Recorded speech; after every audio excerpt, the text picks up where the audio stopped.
Cabral, depuis 20 ans au Québec, est fier de vous présenter cette émission.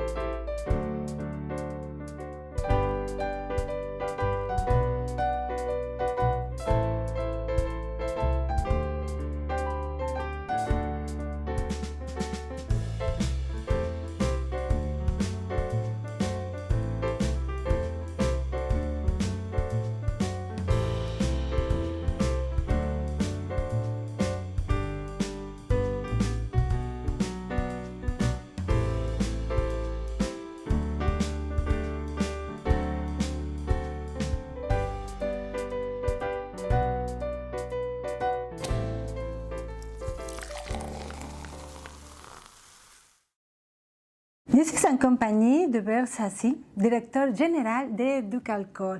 Bonjour, monsieur Sassi, ça va bien? Bonjour, ça va très bien, merci. Bon, donc, Éducalcool, de quoi il s'agit d'Éducalcool?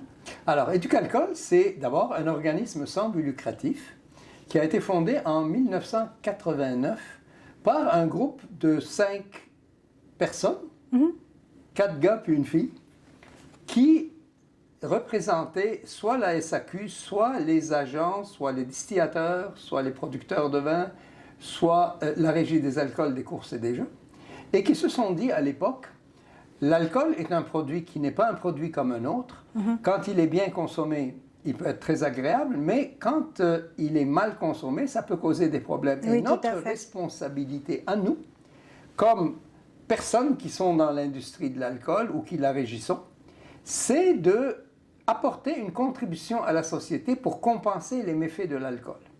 Alors, ils ont créé, à eux 5, sous l'impulsion de Claude Marié, qui travaillait à la SAQ à l'époque, mais ils étaient tous ensemble, cet organisme qui, au départ, s'appelait, et qui s'appelle toujours d'ailleurs, Fonds Éducalcool. Pourquoi? Parce qu'ils ramassaient des sous, et après ça, pendant à peu près 1 an, à chaque réunion, ils déterminaient à qui on donne combien. Alors, il disait, on va donner tant d'argent à Opération Nez-Rouge, tant d'argent à la Fondation Jean Lapointe, tant d'argent à un centre de traitement, etc. Ça, c'était au début, ça a commencé comme ça. Par la suite, on a évolué un peu.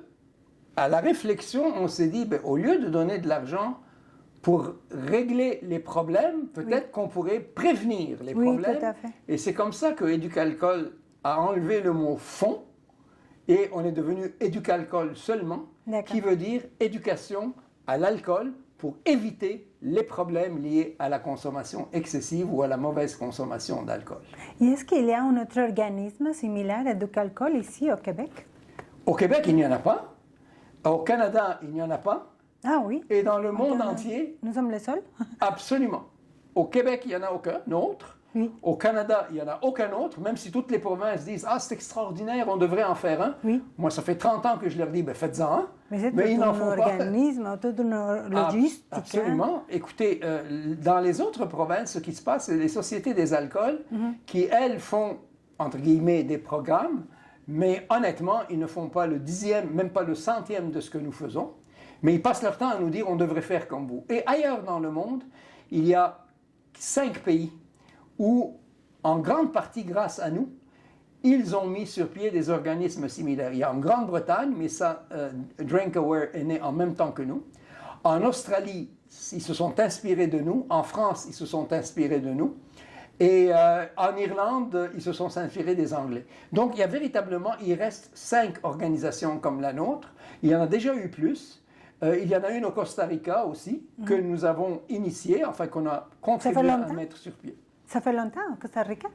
Costa Rica, ça fait déjà 11 ans déjà. 11 ans, oui. Et d'ailleurs, ce que vous voyez ici, c'est un cadeau de Éducalcool Costa Rica à Éducalcool au Québec. C'est du bois du Costa Rica. Mais c'est ça, si. Est-ce que Éducalcool est présent dans les écoles secondaires ici au Québec? Le premier programme qu'Éducalcool a mis sur pied s'appelait « À toi de juger ». Et il est déjà encore dans les écoles, aujourd'hui, donc 28 ans plus tard, depuis sa naissance. À toi de juger est un programme qui est dispensé à l'intérieur du cours de formation personnelle et sociale des jeunes. Il existe à 7 niveaux d'enseignement, les 2 dernières années du primaire et les 5 années du secondaire. Nous ne nous adressons pas directement aux étudiants. Nous nous adressons aux professeurs. Nous leur donnons tout le matériel pédagogique qu'il faut pour initier les jeunes à exercer leur jugement, à résister à la pression des pairs, à savoir ce qu'est l'alcool, quels sont ses effets. Notre objectif est de retarder le plus possible l'âge du début de la première consommation, de les informer adéquatement et de faire appel à leur intelligence parce que le programme s'appelle « À toi de juger ». Il ne s'appelle pas « Je vais te dire quoi faire ». Oui. Et ça, c'est tout à fait fondamental chez les jeunes. Nous avons aussi des programmes directs sur Internet. Nous avons une chaîne YouTube avec beaucoup de capsules qui s'appelle le Club du Savoir-Boire, qui s'adresse également à des jeunes, jeunesse, directement, pas dans les écoles, mais autour des écoles. Oui. Nous avons donc également aussi des tournées des établissements, des collèges et des universités. Donc, on les prend, je vous dirais, à la 5e année du primaire, et on les suit tout au long jusqu'à la fin de leur parcours universitaire. Oui. Et quand ils sortent de l'université, on va les chercher comme citoyens et comme consommateurs. Et on les accompagne jusqu'à la tombe, pratiquement. D'accord. Je pense que c'est une étape très difficile, hein, parce qu'il y a beaucoup de pression sociale, beaucoup de pression entre la jeunesse. C'est le plus grand défi, c'est de rejoindre les jeunes de manière constante. Oui. Nous utilisons beaucoup les réseaux sociaux. Nous utilisons beaucoup les écoles, les établissements, les collèges, les universités. Nous utilisons aussi les chaînes YouTube. Et la problématique avec ce groupe-là, pour les rejoindre, puisque l'on parle de ça, c'est essentiellement leur manque de fidélité et leur mouvance. On a à un moment donné, on avait recueilli jusqu'à 600 000 adresses de courriel de jeunes. Au bout d'1 an, il y en avait 300 000 qui n'étaient plus bonnes. Et au bout de 2 ans, il y en avait à peine 50 000 qui étaient bonnes. À chaque fois qu'on pense qu'on a trouvé une façon de les rejoindre, ils sont rendus ailleurs. Et donc, il faut les suivre. Des fois, il faut les précéder. Il faut être vite. C'est très compliqué à faire parce que c'est quand même un public cible déterminant, majeur, prioritaire pour nous. Et on essaye par tous les moyens, mais c'est un travail constant. Vous savez, ça, c'est comme faire de la bicyclette. Si on arrête de pédaler, on tombe. Alors, il faut tout le temps leur courir après pour être toujours soit devant eux, ce qui est très difficile, soit au moins pas trop loin pour les rattraper. D'accord, mais savez-vous, je vais vous dire quelque chose. Ma première consommation, j'avais 22 ans. Oui. J'avais 22 ans, ma première consommation. Il faut savoir que l'âge moyen, l'âge légal pour acheter de l'alcool au Québec, c'est 18 ans. Donc, avant 18 ans, on ne veut pas acheter de l'alcool. Mais au Québec, comme partout ailleurs dans le monde, toutes les recherches commencent à l'âge de 15 ans. On vérifie à partir de l'âge de 15 ans si les gens consomment de l'alcool ou pas. Et pour ce qui nous concerne au Québec, à 17 ans, il y a 80% des jeunes Québécois qui ont fait l'expérience de l'alcool. Ce n'est pas des buveurs réguliers, mais ils ont déjà essayé la consommation d'alcool. Moi, j'avais 22 ans, juste une, je vous promets, c'était juste une. Mais c'est très important parce que, comme vous disiez tantôt, vraiment, si on ne fait pas attention, c'est incroyable comme un petit raisin, un petit fruit qu'on aime beaucoup, une fois fermenté, et ça devient dangereux. Hein? Oui, écoutez, c'est ça le paradoxe du vin et de l'alcool, mais celui du vin en particulier. D'abord, il y a une grande tendance aujourd'hui à diaboliser l'alcool. Ah, l'alcool, c'est le diable. Attendez-le. Le premier miracle de Jésus-Christ, ça a été de transformer de l'eau en vin. Ça ne peut pas être le diable. Et ensuite, c'est vrai que c'est un produit qui est très particulier, en ce sens qu'il peut être extrêmement agréable à consommer lorsqu'on le consomme de la façon intelligente, dans la culture du goût. C'est pour ça que notre slogan, c'est « La modération a bien meilleur goût ». Et il peut être absolument dommageable lorsqu'on s'inscrit dans la culture de l'abus, de l'excès et de l'ivresse. Oui. Nous, on dit, la modération, c'est le mode d'emploi du vin, c'est comme ça qu'il faut le boire, et ce n'est pas la modération qui gâche le plaisir, c'est l'abus d'alcool qui gâche le plaisir. Le plaisir, il est dans la dégustation. Et concernant l'échelle de consommation par rapport au Québec et les autres provinces au Canada, nous sommes situés où? Si vous regardez les chiffres de Statistique Canada, qui utilisent les ventes d'alcool en fonction de la population en général, vous allez voir que le Québec se situe dans la moyenne du Canada. Mais au Québec, il y a 84% des gens qui consomment de l'alcool, alors que la moyenne canadienne est de 75%. Donc l'alcool acheté au Québec est bu par un plus grand pourcentage de personnes que l'alcool acheté dans le reste du pays. Si bien que lorsque vous appliquez la consommation d'alcool totale sur les buveurs plutôt que sur la population, le Québec est le champion de la modération au pays. En effet. Oui, et qu'est-ce qu'on voit ici? Qu'est-ce que cherchent les Québécois dans l'alcool?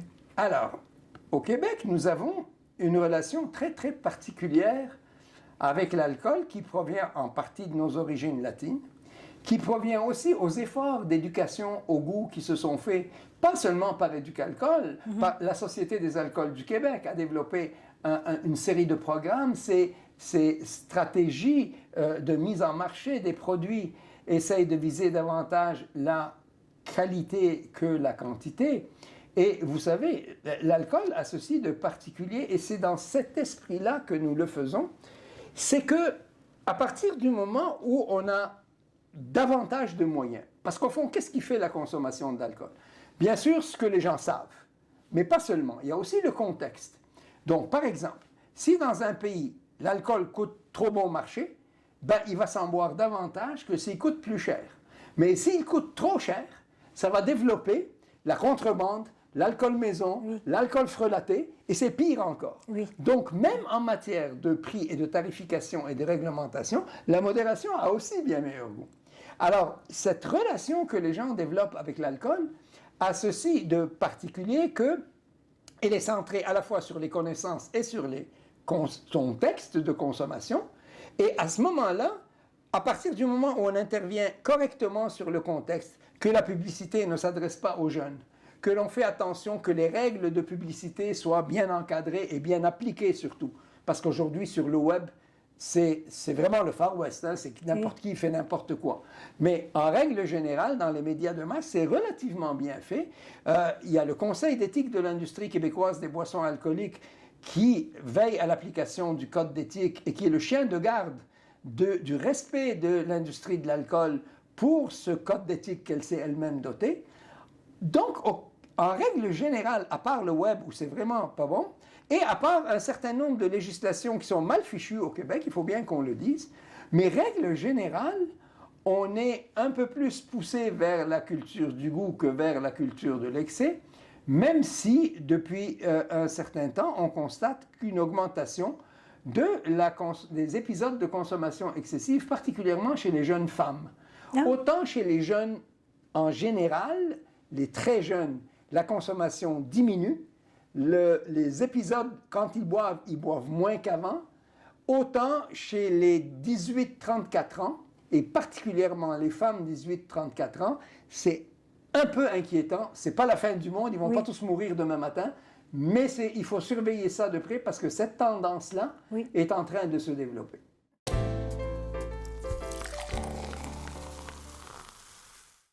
Est-ce que Éducalcool est au courant de comment est-ce que ça fonctionne, le monde de l'alcool dans les autres pays, surtout les pays où les habitants viennent rester ici à la province de Québec? Alors, il faut savoir. Sur la planète, il y a 8 milliards d'habitants. Sur les 8 milliards d'habitants, il y en a 4 milliards qui n'ont jamais touché une goutte d'alcool de leur vie. Soit parce que ce n'est pas du tout dans leur culture, Par exemple, dans tous les pays musulmans, l'alcool est interdit, pas tous, mais dans une grande majorité. Deuxième chose, dans certains pays, culturellement parlant, pas religieusement parlant, mais culturellement parlant, ça ne fait pas partie des traditions culturelles. Et enfin, il y a des milliards, des centaines de millions de gens sur la planète qui n'ont même pas les moyens de manger. Vous comprenez qu'ils n'ont pas plus les moyens de s'acheter de l'alcool. Oui. Et donc, tu sais, quand tu gagnes 2 $ par jour et que tu vis dans un pays d'Afrique et que tu as 6 enfants à nourrir, ben, tu ne bois pas d'alcool parce que tu n'as pas les moyens. Sur la moitié de l'humanité qui consomme de l'alcool, il y a des cultures extrêmement distinctes. Notamment un certain nombre de peuples, notamment en Amérique centrale et en Amérique latine, où le pourcentage de consommateurs est beaucoup plus petit que le nôtre. Donc, vous avez peut-être 25% des gens qui consomment de l'alcool, 70 à 75% qui sont absolument abstinents. Et parmi ceux qui consomment de l'alcool, ils s'inscrivent, pour certains, dans la culture de l'excès. Et donc, ça pose des problèmes parce que si vous regardez sur une semaine, ils boivent la même chose que les autres, sauf qu'au lieu d'étaler leur consommation sur 4 jours ou sur 5 jours, ils consomment tous la fin de semaine. Ce qui crée des problèmes liés à la violence sexuelle, la violence conjugale, relations sexuelles non voulues, non protégées, accidents de la route, violence dans les établissements où l'on consomme de l'alcool.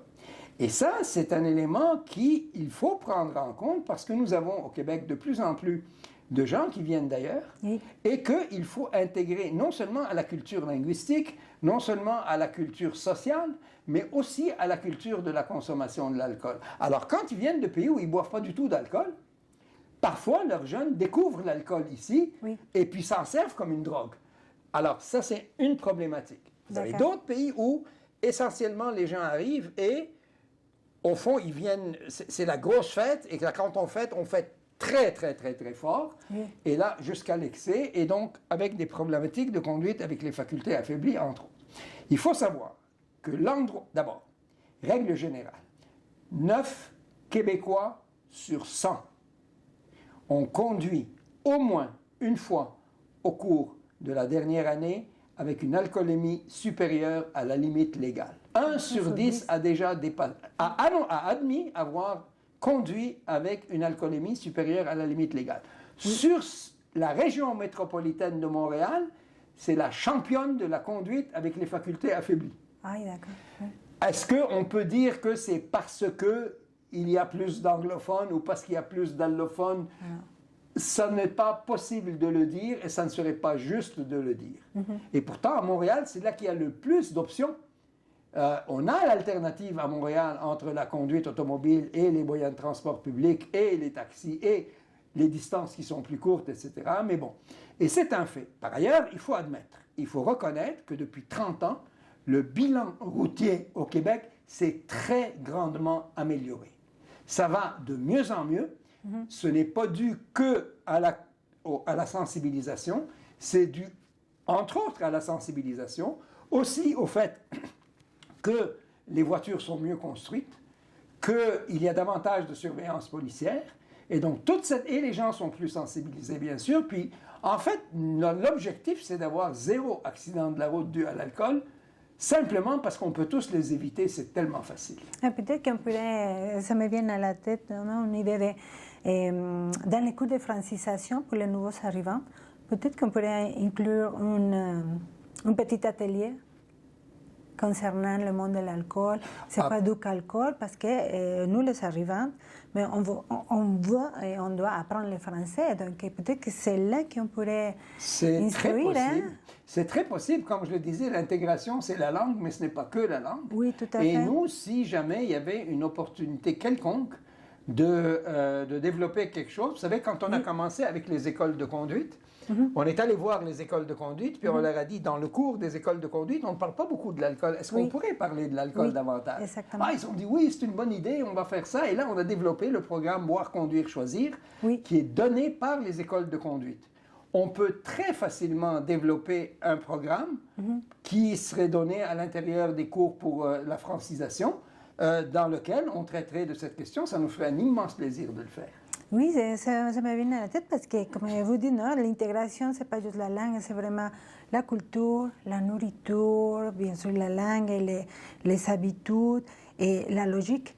Parce que des fois, pour nous, les latinos, moi, comme mexicains, pourquoi est-ce qu'au Québec, on fait ça? C'est quoi la logique? Donc, j'essaie de comprendre.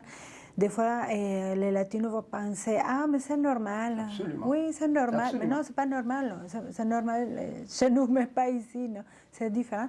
Donc, oui, ça c'est une bonne idée pour... Tout à fait. La modération a bien meilleur goût. Ça, c'est bon à l'oreille. Pour une oreille hispanophone, pour une oreille étrangère... La modération est siempre de bon gusto. Si, c'est bon à l'oreille, mais c'est quoi l'histoire de ce problème? Ah, mon Dieu, c'est... Ça, je dois vous dire, là, moi, ça fait 31 ans que je suis directeur général d'Éducalcool. Et si vous me demandez, c'est quoi le meilleur coup que j'ai fait? Ça a été d'acheter à la SAQ pour $1 le slogan « La modération a bien meilleur ». Pour $1, Parce que ce slogan-là n'a pas été créé par Éducalcool, contrairement à ce que les gens croient. Il faut rendre à César ce qui est à César. Ouais.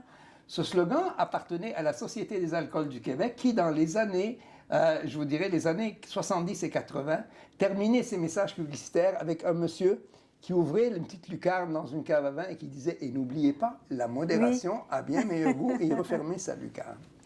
Et quand je suis arrivé à Éducalcool, on était en train de chercher un slogan pour les campagnes d'Éducalcool. On en avait sorti un qui disait « La modération fait toujours bon effet ». Comme si... Puis je me suis dit non, c'est pas Non, bon. ça Il y a va pas, un slogan, il y a un slogan qui est déjà très fort, qui dit tout, que la SAQ n'utilise plus. Alors j'ai contacté la SAQ, je dis, écoutez, la SAQ qui a nos membres, et j'ai dit, vous ne l'utilisez plus. Est-ce que vous accepterez de nous le vendre? Je vous paye $1 symbolique. Et ils ont dit, pas de problème, on va te le vendre. Et ils nous l'ont vendu, on l'a enregistré, c'est une marque de commerce déposée Éducalcool dans le monde entier. Il n'y a personne qui a le droit de l'utiliser sauf nous. Et aujourd'hui, je peux vous dire que c'est le meilleur coup de marketing qu'on ait jamais fait de notre vie à Éducalcool parce que c'est le slogan le plus connu de l'histoire de la publicité dans le monde. Oui. Il y a au-delà de 93% des Québécois qui le connaissent. C'est enseigné dans les universités. C'est un modèle et un exemple. Et sincèrement, c'est pas... Je sais que ça a l'air de faire de la vantardise ou de pétage de bretelles, mais honnêtement, dans ce cas-ci, je crois que c'est mérité pour Éducalcool. Oui, c'est comme... C'est un proverbe au Québec. Oui, tout à fait. C'est comme dire Québec, on est déjà les liens. C'est déjà tout assemblé. Oui. La beauté du vin est une formule qui est extrêmement pertinente et qui est à la fois, ça a l'air un pléonasme, belle. Pourquoi? Parce que le vin contient de l'alcool, bien sûr. Le vin, c'est de l'alcool. Il y a des molécules d'alcool dans le vin.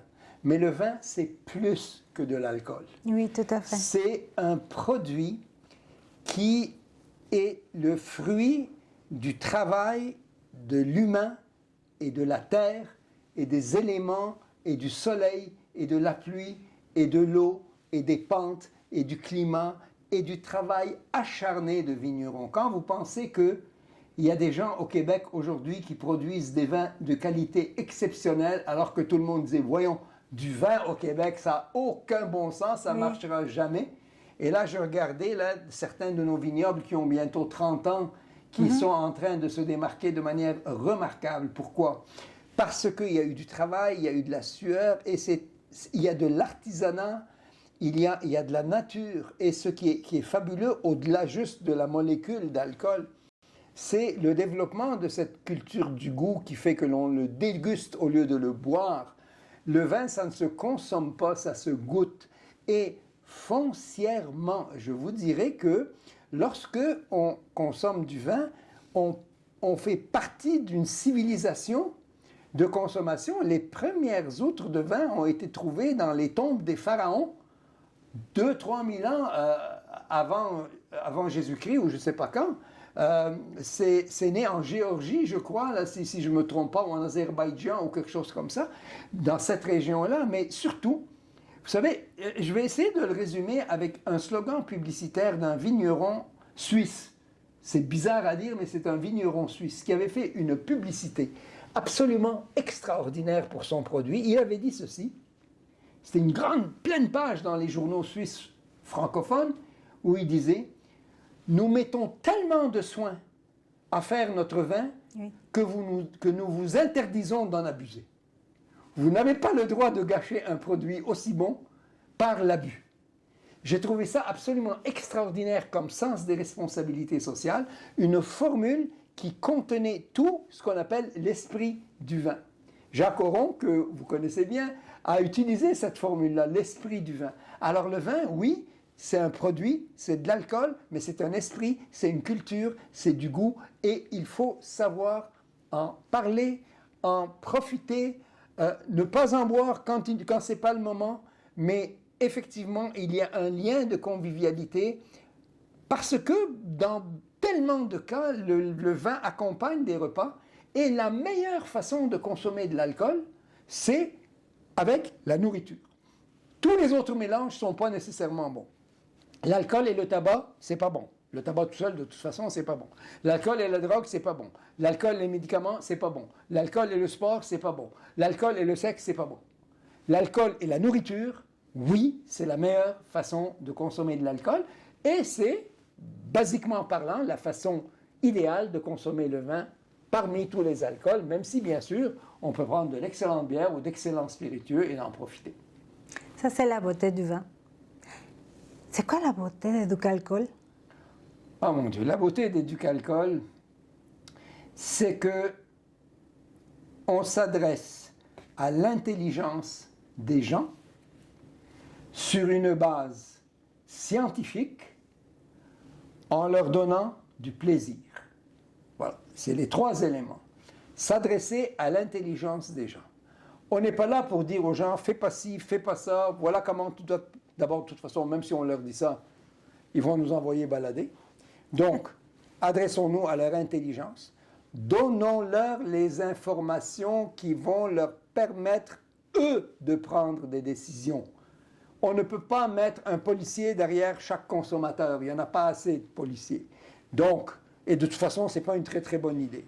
Alors donc, il faut que ce soit chacun qui décide. Donnons-leur aussi des contextes de consommation raisonnables. Et ensuite, montrons-leur que la modération, ce n'est pas une punition, c'est une condition du plaisir. L'alcool, ce n'est pas un médicament. Te soigner ta détresse, pour soigner ta solitude, pour soigner ton angoisse. L'alcool n'est pas un médicament. Les magasins de la SAQ, ce n'est pas des pharmacies. L'alcool, et le vin en particulier, sont des produits agréables, conviviaux, profitons-en, consommons-les de la bonne manière, avec modération, et découvrons le plaisir plutôt que les problèmes. Merci beaucoup pour cette interview. Merci, c'est un plaisir. Cabral, depuis 20 ans au Québec, est fier de vous présenter cette émission.